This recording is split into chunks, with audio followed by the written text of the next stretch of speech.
my name is John Snowart. We'll be taking you through this very short webinar today, Moldex3D's simulation solutions for lightweighting. So here's what we're going to be going through today. Most of these topics, or actually all of these topics, we've done a longer webinar on. So if you've gone through and watched all of our webinars before, or you've gone through and looked at our webinars and attended them, you should see webinars that we've done that are pretty in-depth, just good 30 slides about each one of these. But right now what we're going to do is just kind of go through a high-level simulation solutions for lightweighting components. So the first half of it's going to be focused on composites. So we got composites here, so basically using plastic composites to replace metal composites or metals, excuse me, and then going into polyurethane foaming and microcellular injection molding here. And then at the final, we got just basically how we can use some of this data here from, say, an injection molded fiber reinforced plastic to go and do a case study, and how this can actually be used to go and determine what the weights of, or the strength and the weight of this part's going to be, and are we actually able to, say, replace the metal component with this plastic composite here. So this is an overview of the portfolio, the Moldex3D portfolio for composites, what we offer. So we have your kind of standard composites here, or your standard fiber reinforced composites. You have a short fiber reinforced chopped fiber, long fiber, usually injection molding here. Getting into a little bit more longer fibers, you got a glass mat, or basically sheet, where you're going to have like preform, and you're just going to compress this. You're going to heat this preform up, compress it, create the final product. And then getting into continuous fiber, so where you have a fabric preform that's just exclusively fiber, and you're going to permeate resin through this fiber to create the product here. So this is the portfolio that Moldex3D has to offer here for fiber reinforced composites. So first one we're going to talk about is for SMC and GMT compression molding here. And all of these go through is basically talking about just a little bit about the modeling, what's needed for the simulation in terms of the modeling, the material, and then just a little bit about the benefits that you can get from doing this type of simulation here. So for SMC, GMT type compression molding here, the big thing is going to be getting the mat in the correct place when you're doing this type of simulation here. Going into basically the analysis procedure here, what your mat may look like at the initial condition is going to be something like this. We're more than welcome to simulate this, but that's not realistic when you're going and doing actual molding of this type of material. The initial condition is going to look something like this here, and this is going to, if you compare this versus this, you're going to have a very big effect on the way the part's going to fill. And if your material has fiber, how the way that fiber orientation is calculated. So what we have is an integration with Dyna, where they can do the plastic deformation of the mat or the sheet, and then we can bring that data into Moldex3D as an initial condition, and then run the compression molding simulation, where we can go and predict the flow, the temperature, the pressure, the tonnage, the fiber orientation, et cetera, to get data out of the simulation as necessary here. So critical step in here when considering this type of simulation, this initial step here, and again, some of the results, and et cetera, et cetera. And so for the material. So of course, since we're doing a simulation, we need material data here. Probably the three biggest important things is viscosity data for GMT material here, viscosity versus shear rate dependence. Our lab in Taiwan can test this, and this is needed. It's very, it's a little bit different than what you consider a regular thermoplastic or thermoset material, just by the nature of it. So testing this can be a little bit tricky, but we have the know-how to go and do this. So when you're going and predicting how this part's going to fill, it's obviously very reliant on the viscosity here. And then the other two, or these can be kind of combined into just the curing kinetics, or how the part cures over time and under different heat loads. So the way this cures is going to affect the dependence of, or basically the shear rate, the viscosity, and it's also going to affect how the part cures and shrinks, and basically the way the final product is going to come out. So these would be the most important items that you need to consider when doing this type of simulation from a material standpoint that we can test at our lab in Taiwan. And then results, benefits. After you get through the modeling and the material, the benefits just come in the form of any type of regular injection molding simulation, being able to see how the part's going to fill, if there's going to be any problems with the fill, you know, maybe it's going to short shot, or you're going to get some type of air trap if this was to racetrack around, weld lines, venting concerns, et cetera here. And also a very, very big important part of this is the fiber orientation component. Since this is a material with a high fiber content, we're concerned about how the fiber is going to be oriented. As we'll see later, that's going to affect the final part quality. And so again, you can see changing different thicknesses here, changes the fiber orientation. I believe we're looking at just one coordinate direction here, probably the X or the Y direction. Just how that's going to affect the way the fiber orientation is, and that's going to affect, if you were to put this under load, say you were just trying to pull it apart, these two would have probably a very big difference in results, and these two would probably have a marginable result, assuming that this is in the X direction here, this high fiber orientation concentration here.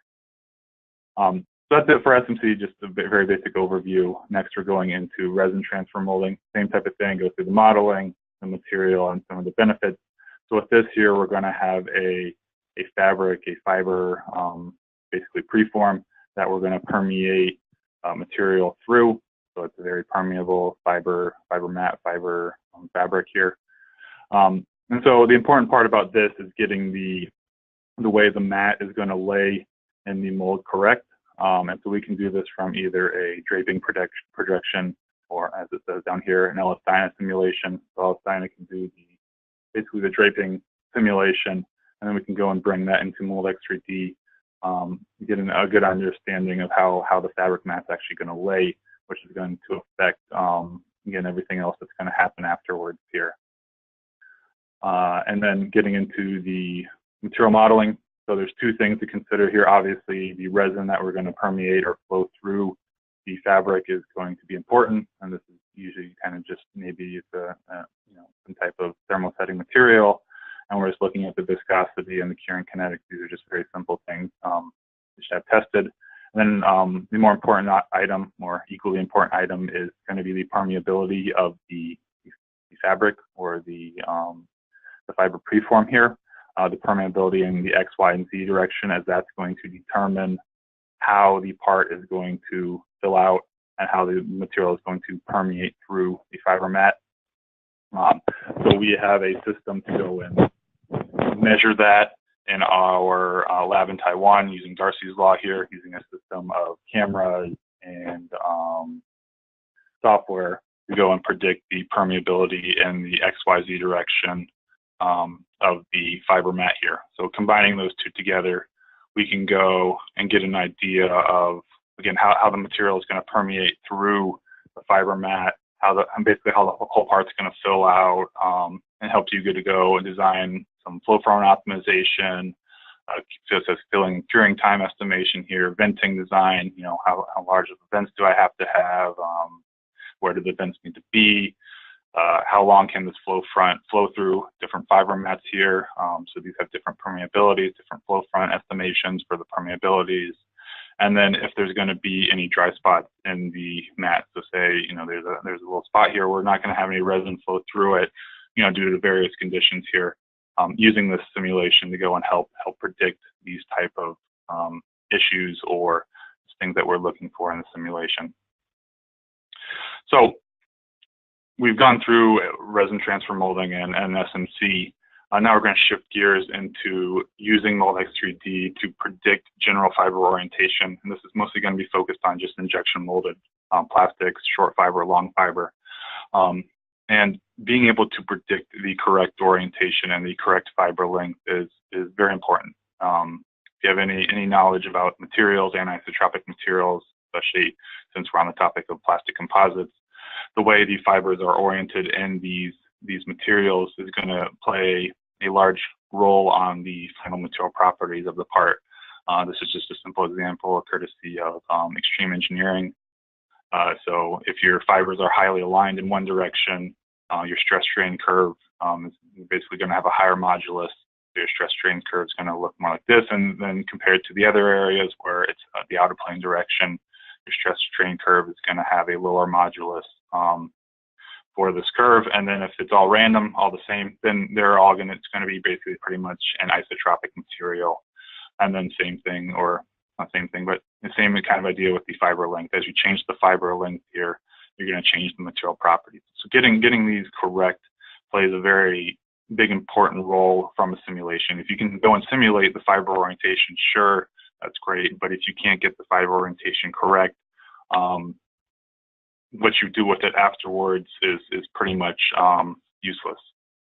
So from a Moldex3D standpoint, we use a patented model called the IARD-RSC model, which is an extension of the ARD-RSC model, which is used by our competitors. And it's basically an improved fiber orientation prediction model here. So this is just an example of a project I actually worked on a couple of years ago.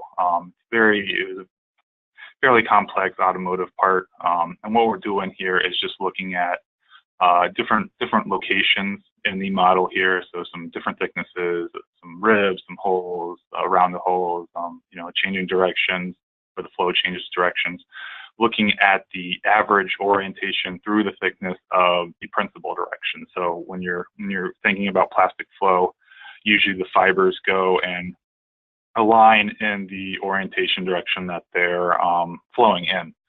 So what we're doing here is just comparing kind of the average of that direction. So this is assuming that this is 75% oriented in that direction, the fiber is 75% oriented in the principal direction, etc. And so this is just comparing Moldex3D prediction versus the experimental data. And so 8 out of the 9, areas were able to fall within the abstract criteria that was presented, 15% here. And the rest of this is just going to go through a little bit more about the validation of this model for fiber reinforced composites here. So when you're looking at, it doesn't really matter what type of fiber content it is, whether it's a high concentration of fiber, low concentration of fiber. The behavior is going to be a little bit different, but the model can go and account for that here. Just more validation. So this is something I also worked on. This was a few years ago. It's just a simple plaque, a very large edge gate here. And basically, we have 10 different locations that are at different lengths and different widths, which is going to give you a difference in the orientation depending on how the flow. So if you think the flow is going to kind of look like this, and it's eventually kind of going to go straight out. So right here, you're going to have a very different orientation versus if you compare to here or here, as you can see in these different graphs here. So all the dots would be the experimental data, and all of the lines would be the Moldex3D data. And very good or pretty good agreement in all of these different areas where even though the fiber orientation is very different throughout all of these different areas. And just some more validation, different things we've done with different customers, all showing good to fair agreement throughout the fiber orientation prediction. And so, orientation prediction rolls into not only the microstructure, which we'll talk about in a second, or the material properties, but also the warpage. So as you change the stiffness of this product in different areas, the way the fiber is oriented, it's going to change the way the part's going to warp, because the way the part warps is dependent on shrinkage, but it's also dependent on stiffness as well. So you have an original part here where it's gated here. Some high warpage at both of these corners here, and then you have another scenario where we're just changing the gate location, nothing else here. And by doing that, we are changing the way the material's flowing through the product. And so you're going to have a difference in the fiber orientation in these areas. You can imagine that maybe it's flowing kind of like this, and this is going to be the last fill area, whereas this is going to be the last fill area here. it's hard to imagine because it's a 3D product as well. There's some actually coming out of the page as well. But you can get the idea that the change in the just the change in the flow pattern or the change in the fiber orientation up here, the thermal effect, the shrinkage effect all stay the same for the most part. The main difference was the fiber orientation effect of the warpage. So getting that prediction of the fiber orientation and using that to simulate the warpage, very critical aspect of this as well. So that's we'll take a step back from the composites and get a little bit into foaming. So we'll talk about polyurethane foaming and Mucel. So polyurethane foaming, it's a new module that Moldex3D is offering. And so what we're doing is we are simulating rigid polyurethane foaming process.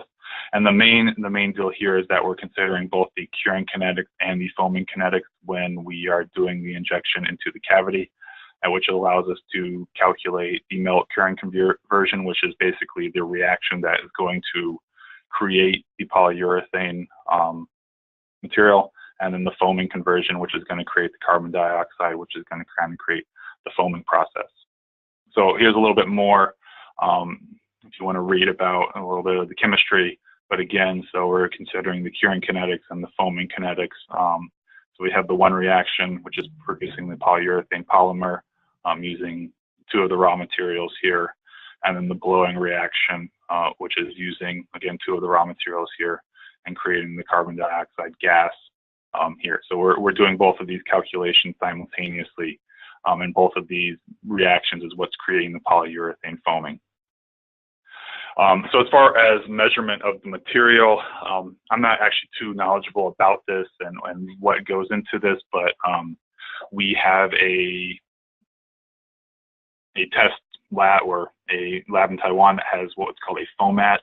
And what the foamat is, it's a device like this. It's basically a heated cup where they do the reaction here, and that you're able to measure the reaction, both the foaming and the curing reactions here, to get an idea of the material properties, and then we can go and convert that into a mathematical formula we bring into our software to go and simulate the material, how it's going to foam and how it's going to cure.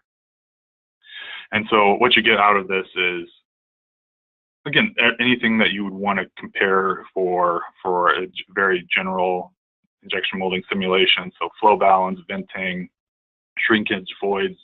So if you're worried about the way this product's going to fill or foam out, you can go and see that through the use of the just the filling simulation, see if any air traps, et cetera, And the other aspect of this, which is important in any type of foaming simulation, is the density or the pore size. Since this is obviously a foam, the pore size and the foam size is going to vary greatly throughout the product here. So you can use the simulation to see the density of the product, how it changes throughout the product, and when it's going to be ejected, if this is going to be any concern. So this is going to be less foam down here, and this is going to be more foam down here. So you expect to see more voids, there's a more carbon dioxide reaction down here as opposed to the top of the product. So that's it for polyurethane foaming, and then we'll get into the Mucel technology here. I'm sure a lot of you guys have probably heard about this, but Mucel technology is a physical foaming process. What we're doing is injecting nitrogen or carbon dioxide with nitrogen being the more common one into the barrel, and mixing that with the molten plastic to create a supercritical fluid. And basically what a supercritical fluid is, it's a mixture of different things. And once you go and reach a critical number with pressure, temperature, et cetera, that nitrogen is going to start to foam, or that carbon dioxide is going to start to foam, and you're going to be left with very tiny, bubbles or pockets of air inside the polymer, which is going to help to reduce the weight here. So that's the main goal of the Mucel process here, is a weight saving. So this is something that was done in conjunction with Ford a long time ago when I first joined the company, and you can see here that some of the benefits of it. The weight is reduced by more than a pound. mechanical properties, molding time is reduced, clamping tonnage is reduced, and it saved an extra $3 per vehicle. And so this is supposed to be the benefits of this. Again, the part weight reduction due to the foaming, the max clamping force reduction also again reduced to the foaming. Since you're not packing out the product, you're letting the foaming doing the packing. You're not having to apply a ridiculous amount of pressure during packing to try to pack this out. You just let the foaming do the, basically you're not packing it, you're foaming for X amount of time or cooling it while you let the foaming go for X amount of time here. So you're reducing the clamping force.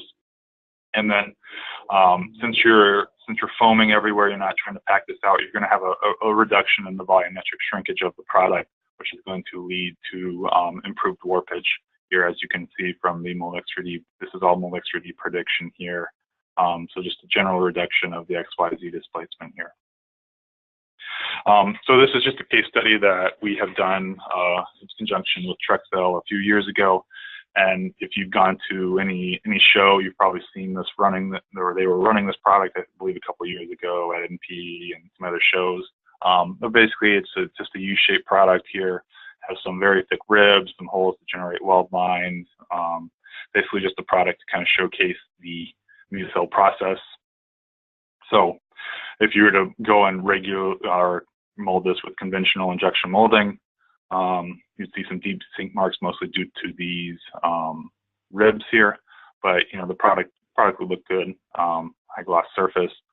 Going into the MuCell process here, we're able to get rid of these sink marks again, since we're foaming basically everywhere. We're not going to have these localized high areas of volumetric shrinkage, which is what creates sink marks.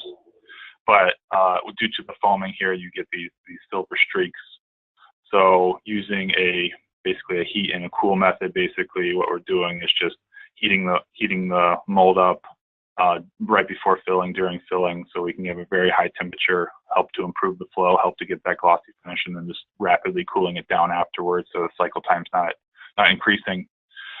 We're able to get basically a very good looking product here. So no sink marks, no silver streaks, and very high gloss here.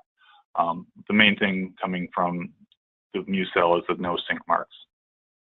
So just going through a Moldex3D simulation, able to go and predict this fairly easily. So this is what you'd see if you ran the Moldex3D simulation. Again, these were, I think, 50% of wall stock, so you expect some type of very high sink marks in these locations. Running with the MuCell process, you see little, maybe you see a tiny bit, but it's not going to be visible sink marks in any of these locations here. Looking at the warpage or the shrinkage improvement, you can see from the regular injection molding here, I'm guessing probably gated up here. So you have a very high shrinkage down here, which is going to cause this to kind of bend inwards. And you can see the order of magnitude here, probably about 1 millimeter on each side, versus compared to the MuCell process here. You're reducing that amount of, I'd consider this to be more warpage than shrinkage, mostly because it's going to be basically changing the way the product looks. You're going to be bending these kind of inwards a little bit. Versus this, you're going to keep the product shape a little bit more, and because these are going to be moving in just a little bit less here, probably about half, give or take, depending on what the scale says here. So then obviously all of this prediction comes from the ability to simulate the foaming, how these, how the foaming reaction is going to occur and what the microstructure is going to look like here. So these were pictures taken in part of the validation, and the average cell size measured at 2 different locations here. You can see the cut where this was measured. And then using Moldex3D simulation, we can see the prediction here. So it says the average cell size is 77. We're probably up in the low to mid 80s, and in this region, 58. Depending on where you're looking at it, we're probably up in the mid to upper 60s, something like that. So the validation is there for this type of prediction, which helps us to lead to these types of predictions as well. If you can't get this right, you're not going to get anything else right. So this was basically the mechanical process of this from MSC software. So they were able to take give me 1 second. There we go. Take the model, take the Moldex3D microstructure, bring that into their Digimat software, and then go and use whatever stress solver they're using here to go and predict just a 3-point bending simulation here. So using the, here's what they're using. They're using Mark. So comparing the experimental data for the force versus displacement, and then using MSC Mark Digimat, which is using our microstructure, basically the cell size, cell density, and get very, very close replication to the actual experimental data here. And again, just another type of mechanical behavior prediction. So in 2-point bending instead of 3-point bending here, same type of results. So very close to the actual experiment. So this is going to lead into this final section, which is how can Moldex3D help balance weight and strength. So we have two different options here. Basically, getting the fiber orientation is great in Moldex3D. Again, and we can go and predict warpage, all that type of stuff, but probably the end goal would be to predict what the final product mechanical properties are going to look like and how is it actually going to perform, as that's one of the big things when you're, if you're trying to replace a metal product with a plastic composite, can it handle the same load? Does it have similar mechanical properties, et cetera, et cetera?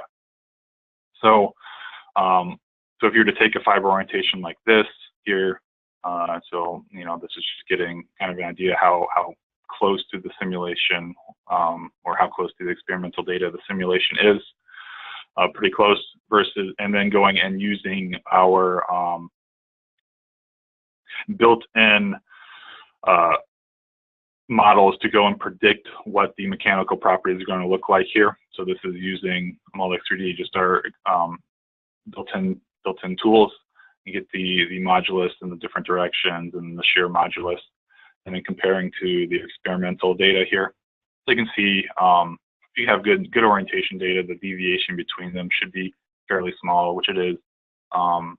Maybe average 5, 10%, et cetera, et cetera. And then this is using experimental models, and then the actual experiment here is looking at what the actual, that when you actually tested this, what did you come out with? So the data is still pretty much the same, pretty similar to what you get if you're comparing these two. And so when we go and just do something as simple as a tensile bar here, basically using Moldex3D mechanical properties, bringing that into a structure solver here, we can go and get an idea of what the the prediction versus the experiment is. So using Moldex3D, the IIRD RPR model, as combined with our mechanical property models, we can get a fairly close to a simulation, a little bit over predicted, especially in the high strain areas, but much better prediction as compared to the original, which is what the competitors use, the RSC, RARD model. And then the prediction, if you were to just kind of use the experiment, or what you'd expect from just using experimental models without using the experimental data here. So pretty good agreement. I would say this would be acceptable in most cases.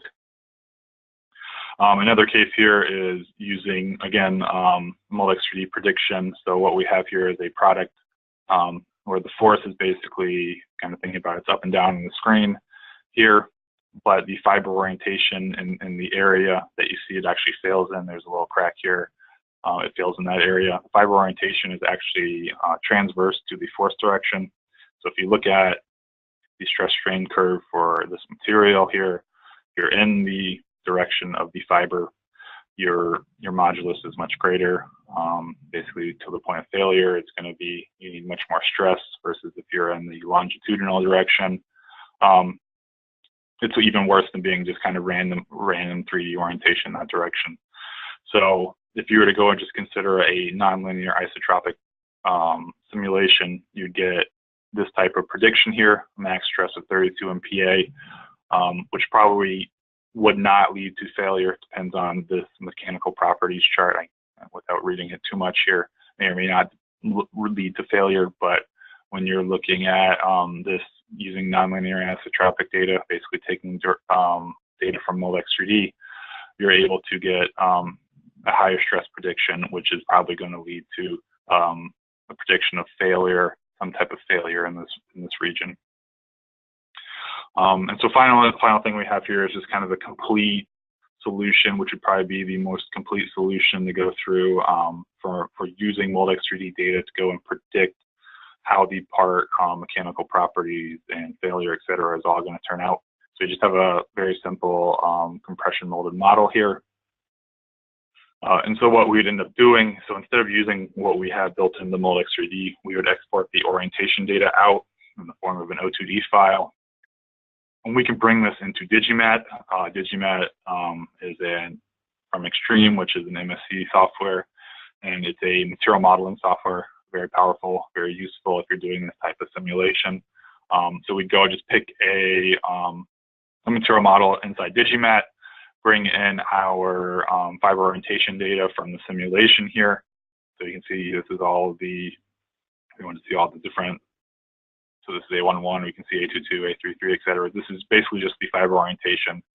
And then looking at the material properties here, we can basically run a coupled simulation inside of Digimat using a stress solver here. So they're going to use our fiber orientation data, using their material models to get an idea of what the actual part properties are in different locations depending on the properties, and then go and couple that solver with a stress solver here to get an idea of what the, this is just looking at stress in a certain critical location here, and different points here versus the design change. So we go and basically, it's just showing that we get a better, we go and obviously change the design to improve the stress, we can get better results here. But this is kind of the complete solution, if you will.